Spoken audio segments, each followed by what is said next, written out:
Seasonal fruits ఉన్నట్టే seasonal వంటకాలు కూడా ఉంటాయి, తెలుసా మీకు ఆ విషయం? అదేనండి, ఇప్పుడు సీజన్లో దొరికే కొన్ని ఫ్రూట్స్తో కొన్ని రకాల వంటలు అయితే చేస్తారు. అది కూడా తెలుసా మీకు? స్వీట్స్ ఎలా చేస్తారో, ఫ్రూట్స్ ఎలా తింటామో అలాగే వంటలు కూడా.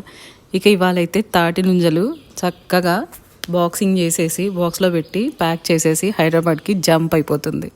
హైదరాబాద్లో టేస్ట్ చూపించడానికి ఆల్రెడీ చాలామంది చేస్తూనే ఉంటారు.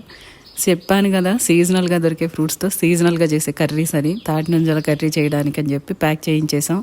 మొత్తం లారీకి అయితే లోడ్ ఎక్కిచ్చేసాం. బయటకు వచ్చి చేస్తారా అని అడుగుతున్నారు. ఏ ఊరైనా వచ్చి చేస్తాం. అది ఎలా అంటే according to menu and rate అవన్నీ బట్టి తప్పకుండా వస్తాం, చేస్తాం. టైంపాస్ కోసం మెసేజ్ చేయొద్దు, టైంపాస్ కోసం ఫోన్ చేయొద్దు.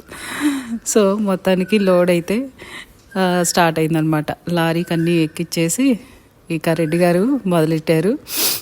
రెండు ఒకేసారి